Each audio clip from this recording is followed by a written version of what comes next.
Many foreign guests have participated in the recent Tehran Hollywoodism conference. Nasr TV has talked to 3 French intellectuals from the conference to see what they thought of the event and also the effect that Hollywood has on France.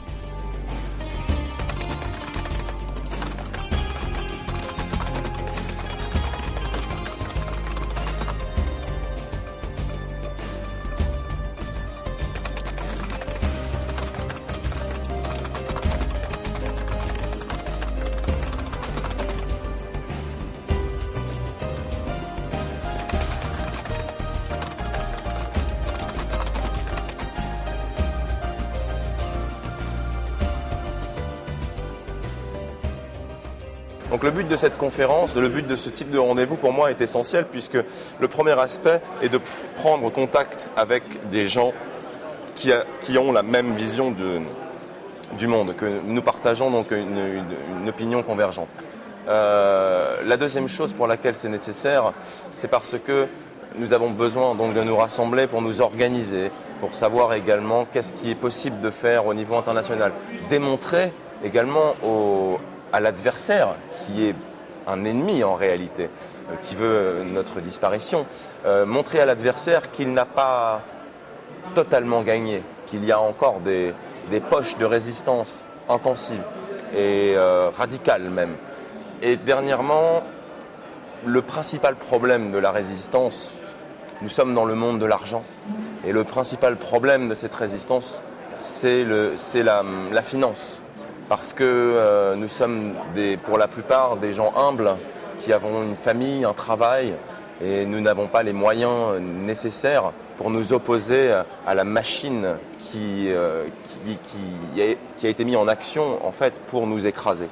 Donc nous essayons avec un minimum de moyens, mais nous parvenons quand même à nous retrouver ici. Donc je pense sincèrement que malgré la difficulté, le rassemblement aboutira nécessairement à quelque chose de positif. Le sionisme et l'impérialisme ne peuvent pas être une idéologie triomphante. Elle s'effondrera un jour. Alors c'est la 3e conférence sur le thème de Hollywood et la critique de la production hollywoodienne. Et c'est très intéressant que cette année, pour la première fois, nous commencions à envisager un travail commun. Donc c'est pas simplement, comme les années précédentes, les invités européens qui regardent les invités américains un petit peu avec de la réserve, voire de la méfiance. Pour la première fois, on ne sent plus aucune méfiance et on est en train de mettre au point des façons de coopérer dans la défense de l'Iran, qui est pour nous un pays modèle à bien des égards. Les objectifs sont clairs, il faut lutter contre le sionisme, qui est, je pense, actuellement dans le monde un véritable cancer, de par les pensées qu'il véhicule, l'exclusion d'un certain nombre de communautés et de leurs idées, qui pose aujourd'hui un véritable problème.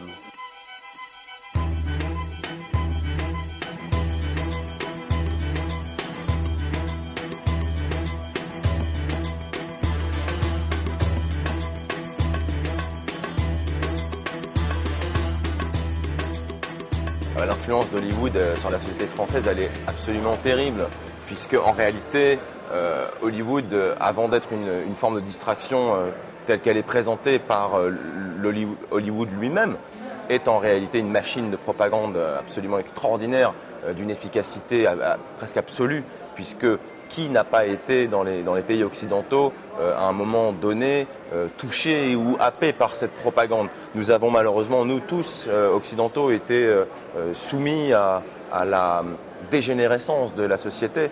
Nous remercions beaucoup les autorités iraniennes de nous inviter très généreusement à ces conférences, qui sont des occasions extraordinaires pour nous de rencontres et de réflexion. Ce que nous souhaiterions, c'est que les autorités diffusent sur Internet tout le travail que nous faisons. Donc le texte des interventions, les gens qui prennent la parole, et aussi toutes les interviews que nous faisons. Parce que nous avons l'impression que tout cela est un peu destiné au public iranien et que ça n'atteindra jamais le public européen ou international, disons, et c'est dommage. Parce que nous n'avons pas donc de relais dans notre propre pays. Les télévisions ne veulent pas de nous. Les Françaises, quelle influence? Elle influence le monde entier. Par les films qu'ils produisent. Si on regarde Hollywood, c'est la plus grande usine à produire des longs métrages. Et aujourd'hui, aux États-Unis, on sait qu'il y a quasiment plus de petits producteurs indépendants capables de produire des films d'action qui intéressent les jeunes. Et ces films d'action, aujourd'hui, ont des budgets qui sont énormes, de l'ordre de 200, 300 millions de dollars. Donc, des petits producteurs ne peuvent plus se permettre aujourd'hui de produire ce genre de film. Donc, il est sûr aujourd'hui qu'il est très très difficile de lutter contre Hollywood. C'est des armes qui sont pernicieuses parce qu'elles sont apparemment indolores, mais elles permettent de modifier la pensée des gens. L'impérialisme est l'idée du nouvel ordre mondial. Le nouvel ordre mondial, c'est quoi? C'est la dissolution des nations, c'est un projet qui est porté par des gens qui sont minoritaires. Alors, nous avons à la tête de ce projet qui est l'impérialisme et la destruction des identités, des cultures et de la richesse de l'humanité, nous avons à la tête de cette idéologie un fer de lance qui s'est autonommé sionisme et qui s'est emparé des mythes du judaïsme pour manipuler l'humanité. Malheureusement, Hollywood, c'est l'hégémonie, c'est une culture unique et qui a complètement écrasé nos cultures nationales. Voilà la situation, c'est très grave. Il y a très longtemps que la France ne joue plus ce rôle. La France, elle est aux ordres de la communauté internationale, de la communauté organisée. Et elle s'est rangée derrière. C'est dommage que le pays de Jean-Jacques Rousseau, de Victor Hugo, de Voltaire se soit rangé derrière cette politique d'uniformisation de la pensée mondiale, quoi.